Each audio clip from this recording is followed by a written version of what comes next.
This is an NBC News special report. Here's Lester Holt.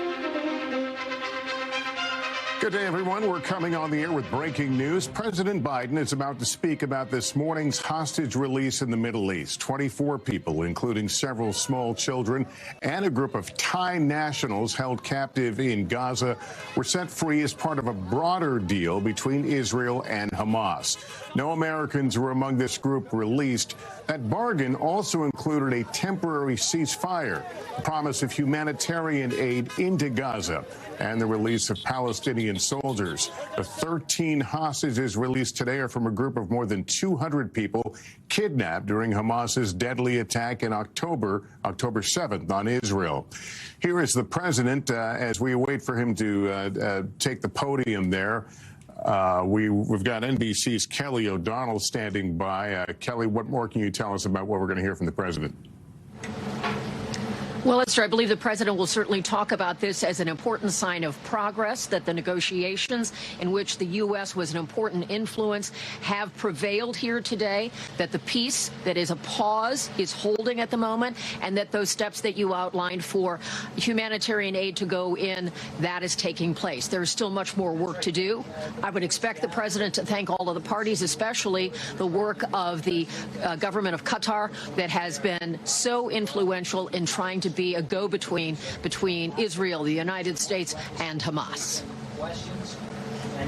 All right, Kelly, we see the president approaching the podium right now. Let's listen. All right. Yesterday, families all across America gathered together with their loved ones and to give thanks. We must be thankful for in America. The food on our tables, the family and loved ones in our homes, and the many blessings that come from living in the greatest nation on earth. Today, we can also be thankful for families being recruited and reunited with loved ones who have been held hostage for nearly 50 days. Beginning this morning, under a deal reached by extensive U.S. diplomacy, including numerous calls I've made from the Oval Office to leaders across the region, fighting in Gaza will halt for 4 days. This deal also is structured to allow a pause to continue for more than 50 hostages to be released. That's our goal. This morning, I've been engaged with my team as we began the first difficult days of implementing this deal. It's only a start, but so far it's gone well. Earlier this morning, 13 Israeli hostages were released, including an elderly woman, a grandmother, and mothers with their young children, some under the age of 6 years old. Separately, several Thai nationals and Filipino nationals were also kidnapped by Hamas on the 7th. They were released as well. All of these hostages have been through a terrible ordeal, and this is the beginning of a long journey of healing for them. The teddy bears waiting to greet those children at the hospital are a stark reminder of the trauma these children have been through, and at such a very young age. Jill and I, Jill's with me here, keeping them all in our prayers today. Today has been a product of a lot of hard work and weeks of personal engagement. From the moment Hamas kidnapped these people, I, along with my team, have worked around the clock to secure their release. We saw the first results of this effort with the release of 2 American hostages in late October, followed by the release of 2 Israeli hostages. I've consistently pressed for a pause in the fighting for 2 reasons: to accelerate and expand humanitarian assistance going into Gaza, and 2, to facilitate the release of hostages. And over the past several weeks, I've spoken repeatedly with the Emir of Qatar, the President Sisi of Egypt, and Prime Minister Netanyahu of Israel to help secure this deal, to nail it down. And I want to thank all 3 leaders for their personal partnership to get this done. I spoke with the Emir and President Sisi and the Prime Minister Netanyahu again on Wednesday to confirm the elements of the engagement. As I said, today's release are the start of a process. We expect more hostages to be released tomorrow, and more the day after, and more the day after that. Over the next few days, we expect that dozens of hostages will be returned to their families. We also remember all those who are still being held and renew our commitment to work for their release as well. 2 American women and 1 4-year-old child, Abigail, who remains among those missing.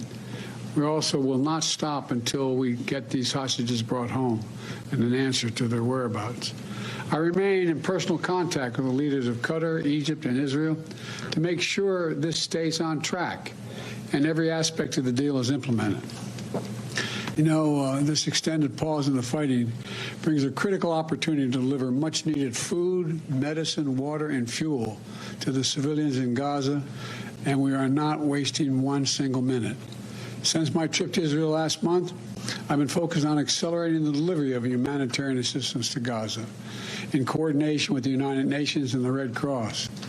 I just spoke with my special envoy for the Middle East humanitarian issues, David Satterfield, for an update. And I've asked him to monitor our progress hour by hour and keep me personally informed. From the beginning, we put in place mechanisms to prevent Hamas from diverting these supplies. And we're continuing that effort to make sure aid gets to the people who need it. More than 200 trucks arrived at the crossing point in Egypt into Gaza today. These trucks carry food and medicine, as well as fuel and cooking gas. The fuel will be used not only to power the trucks delivering these life-saving supplies, but for desalinization, for water wells, for hospitals, and for bakeries. And hundreds more trucks are getting in position as well, ready to enter Gaza over the coming days to support the innocent Palestinians who are suffering greatly because of this war that Hamas has unleashed. Hamas doesn't give a damn about them. We also look to the future. As we look to the future, we have to end this cycle of violence in the Middle East. We need to renew our resolve to pursue this two-state solution where Israelis and Palestinians can one day live side by side in a two-state solution with equal measure of freedom and dignity.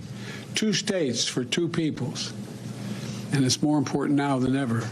Hamas unleashed this terrorist attack because they fear nothing more than Israelis and Palestinians living side by side in peace. You know, to continue down the path of terror and violence and killing and war is to give Hamas what they seek, and we can't do that. So today, let's continue to be thankful for all the families who are now and those who will soon be brought together again. And I want to once again thank the Emir of Qatar, President Sisi of Egypt, and Prime Minister Netanyahu for their partnership to make what we've done so far possible, and for their continued leadership as we all keep working to implement this deal. And over the coming days, I'll remain engaged with leaders throughout the Middle East as we all work together to build a better future for the region, a future where this kind of violence is unthinkable, a future where all children in the region, every child, Jewish, Muslim, Christian, Israeli, Palestinian, Arab, grow up knowing only peace. That's what we do. We're waiting now.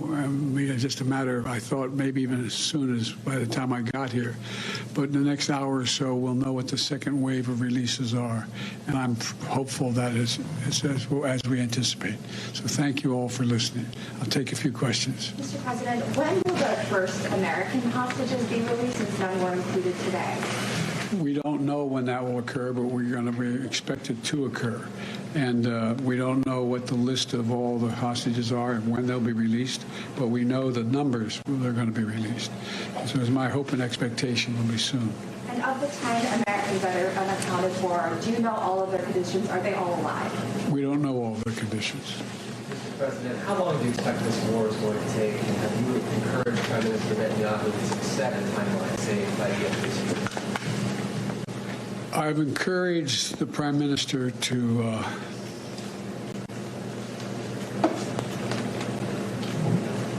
focus on trying to reduce the number of casualties while he is attempting to eliminate Hamas, which is a legitimate objective he has. That's a difficult task, and I don't know how long it will take. My expectation and hope is that as we move forward, the rest of the Arab world and the region is also putting pressure on all sides to slow this down, to bring this to an end as quickly as we can. Mr. President, what are the chances of this troops could be extended by a few days or more? I think the chances are real. Mr. President, there are members of your party who would like to see conditions placed on aid to Israel. What is your view on that? They would like to see, a reduction in the bombing and that sort of thing. Well, I think that's a worthwhile thought, but I don't think if I started off with that, we'd ever gotten to where we are today. We have to take this a piece at a time. Mr. President, do you trust Hamas to uphold their end of the deal? I don't trust Hamas to do anything right. I only trust Hamas to respond to pressure. Mr. President, you said you were hoping to get cooperation from Arab leaders. What are you hearing from them when you talk to them? What would you like to see them do? I'm hearing a lot, but I'm not going to speak to it right now. There's an overwhelming desire on the part of the region to, let me back up. I cannot prove what I'm about to say, but I believe one of the reasons why Hamas struck when they did was they knew that I was working very closely with the Saudis and others in the region to bring peace to the region by having recognition of Israel and Israel's right to exist. You may recall when we did the G20 about a little while ago, I was able to get a resolution, a statement passed through there saying we're going to build a railroad from Riyadh all the way through the Middle East into Saudi Arabia, Israel, et cetera, and all the way up to Europe. Not the railroad, but it would be an underground pipeline and then railroad. The whole idea is there's overwhelming interest, and I think most Arab nations know it, in coordinating with one another to change the dynamic in their region for a longer-term peace. And that is what I'm going to continue to work on. Thank you all very, very much. I appreciate it. Thank you. Happy Thanksgiving to you all. I hope you enjoy it.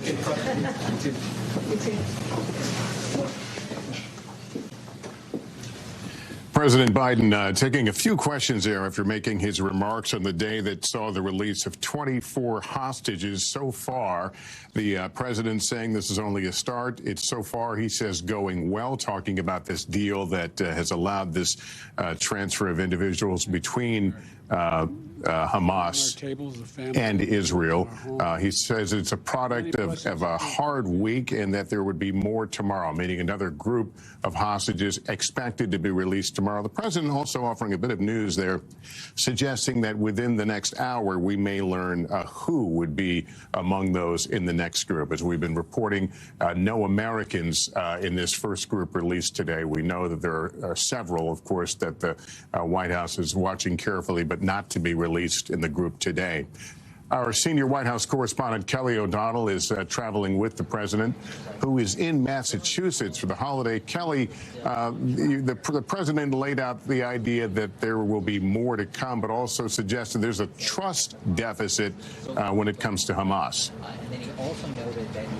Which is why you heard him reflect on the diplomacy, his own investment in that, and with some of those partners in the region. He's saying he doesn't trust Hamas to do anything except to respond to pressure. And that pressure is being brought to bear by some of those key leaders, the Emir of Qatar, the president of Egypt, and the president of the United States, who has been in active conversations. We have heard from senior officials. The president has been briefed multiple times today on all the incremental phases of this very delicate, still fragile operation. But he's also reflecting the optimism that he believes there is progress here. And again, in careful tones and with some restraint that was almost visible with his pause, he is encouraging Israel to be cautious about how it carries out its legitimate military objective of trying to rid Gaza of Hamas, but being aware of the risk and the severe harm and loss of life of civilians that has taken place. So the president trying to have that balance. All of this, of course, in the days ahead continues to be on the knife's edge of will the peace hold, the short-term peace? Will the flow of goods be safely getting to where they need them to go and not in the hands of Hamas? Lester? All right, Kelly, thanks. Let me go to Raf Sanchez, who is in Tel Aviv. Raf, walk us through what we can expect. The president seemed to suggest that we may find out who will be among the next group. Do we know when the next transfer will occur? Well, Lester, the hope is that tomorrow we will see this pattern repeat. Another day of ceasefire, another 10, 12, 13 Israeli hostages released, and that will continue the day after and the day after. There is an option to extend beyond this original deal, which is for 50 women and children in exchange for 4 days of ceasefire and the release of 150 Palestinian prisoners under the structure of this deal, brokered by Qatar. There could be an additional day of ceasefire in exchange for an additional 10 hostages. The Israeli government is saying they are skeptical of Hamas, just as President Biden said a moment ago. They want to see how these first 4 days of ceasefire go, but there is the possibility that 50 hostages could become more. Lester, the 13 released today range from toddlers to great-grandmothers. The youngest is 2-year-old Aviv. She was released along with her 4-year-old sister, Raz. We met their father on the 3rd day of this war. This was a man living through nightmare. He watched his wife's cell phone as it went from southern Israel into Gaza, and hours later watching a Hamas video as his family were blindfolded and kidnapped. He was a broken man, but tonight, Lester, he is posting he is reunited with his family. All right, Raf Sanchez with our update from Tel Aviv. Thanks. That concludes this NBC News special report. We'll have much more ahead on our streaming network, NBC News Now, online at NBCnews.com. And I'll see you tonight with the latest on NBC Nightly News. I'm Lester Holt. Thank you for watching, everyone. Good day.